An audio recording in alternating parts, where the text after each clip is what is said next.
mean, there probably couldn't have been a more fitting way, a fitting person to cap off the comeback. Just how did it feel when you saw the shot go in, you saw the celebration, all the emotion? Just how much did that moment mean to you? Honestly, words can't explain it. I don't even know how. I don't know how to explain it. It's crazy. I didn't think it was gonna end that way, to be honest. But I'm glad we ended up making our way back. I had belief that we were gonna win the game, but I didn't know how. So I didn't think it was gonna end with me getting the tip and rebound. But I'm just happy to have my career at the Cooper Fieldhouse in a fashion like this.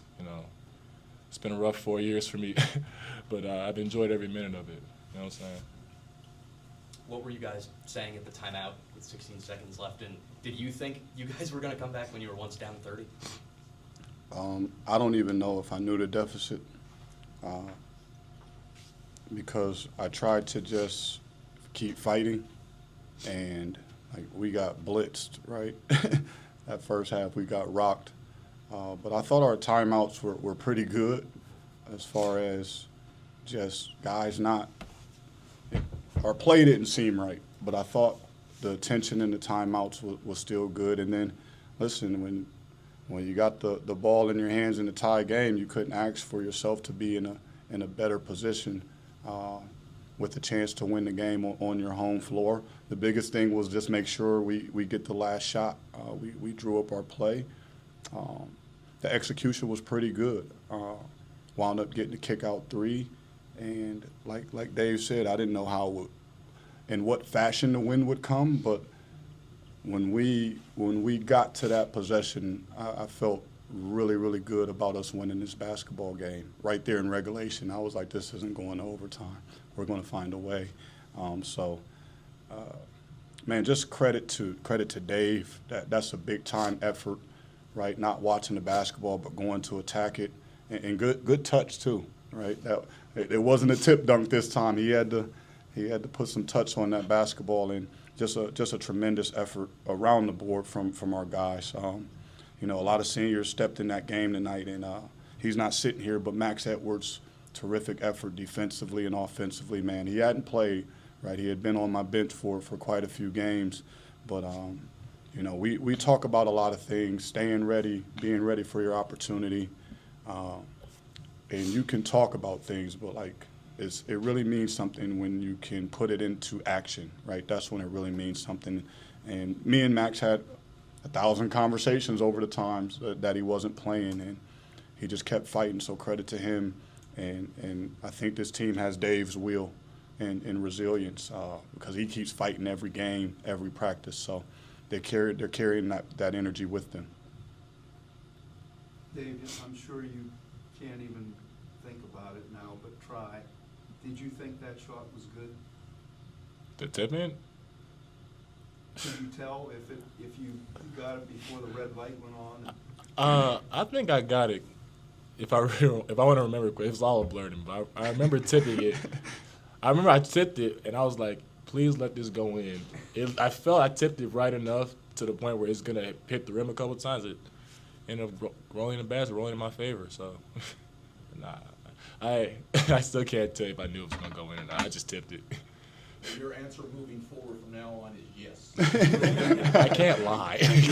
You and Franco both say yes. All right. And Drew, you took your own advice and didn't watch the scoreboard, correct? I mean, at that time, I knew what time in possession. I knew the scoreboard. I'm just talking about the early on. And I knew they were kicking our butt. And if I had started to watch that scoreboard and think about the deficit, I think it would have ruined my spirit. And if my energy isn't right, I can't ask them to have the right energy, right? So I just tried to ignore it and just think about, hey, we need this possession right here. We got to get this stop. Let's win this 4 minutes right here. That's all we talked about. We never said, hey, we're down 25 now. We're down 15. Didn't matter. We knew we were down, right? Is that the only time we led? Correct. The entire game? And that was for the zero seconds, right? Zero, and like you said, it doesn't matter. But I just want to give a lot of credit to them, and not only them. We had to make a huge adjustment. The staff, as well. You know, our defensive coordinator, Jules Sullinger, hey, Coach, we just got to switch everything. That was huge for us, right? We were struggling defensively to maintain our principles, and we decided to switch.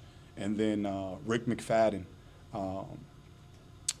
said, Coach, we can't, our offense is destroyed right now. We got to just drive them. That's not typically what we do from an offensive style point, but we had to just clear space and allow ourselves to get downhill, and it really changed the impact of the game. Guys started making shots. They played free. So it is an all-around team win when you really sum it up, just the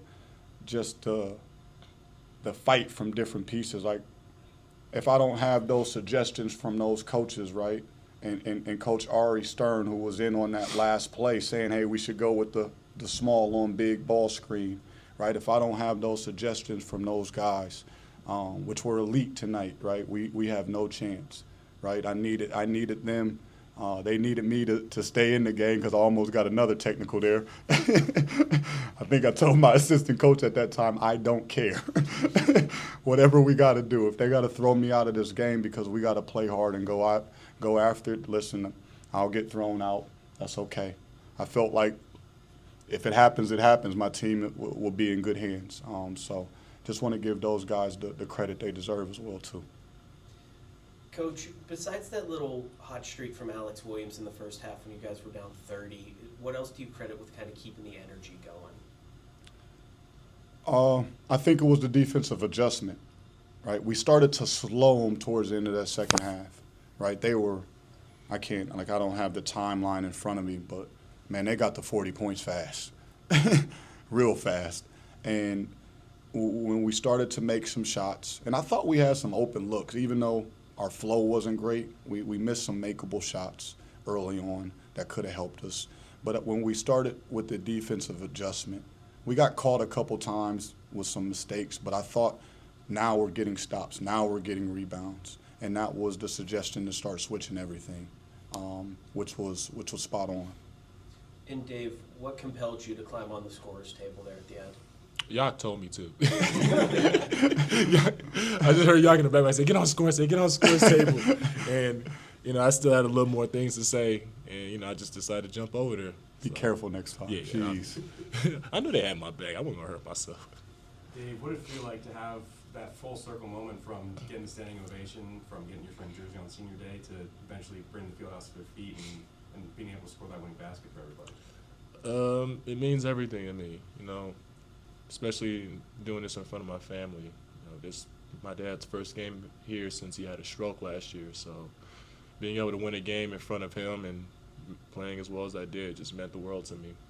I'm trying not to cry right now just thinking about him, but I'll be all right. Trust me. Coach, did you have any sense of Chuck Cooper in the building?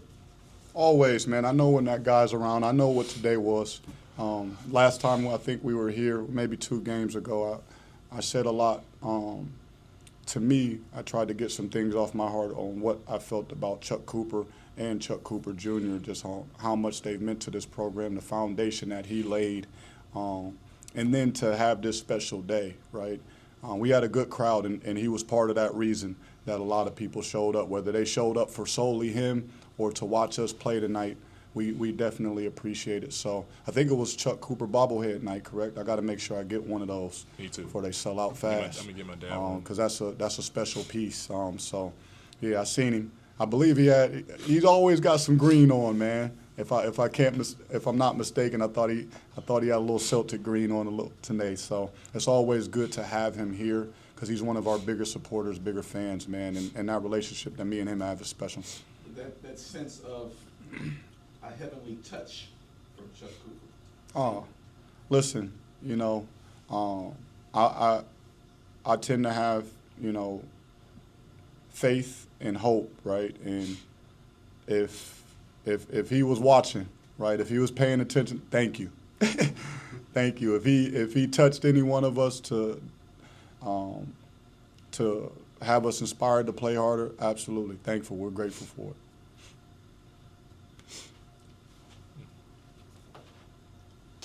Dave, just what does it mean to end your career at the UPMC Cooper field house with that sort of play?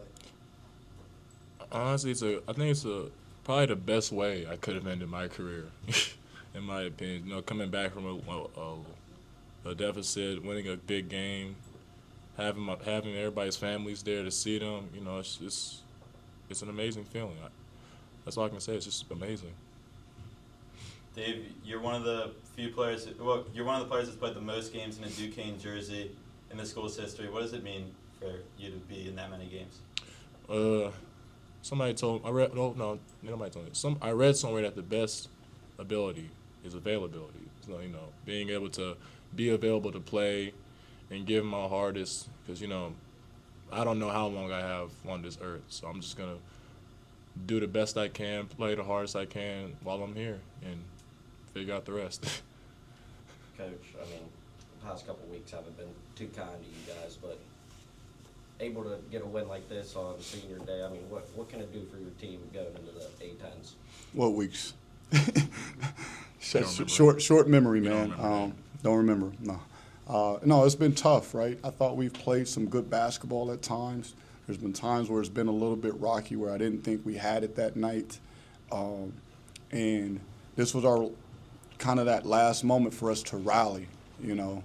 And you want to take some momentum into that tournament. It's a true statement to make.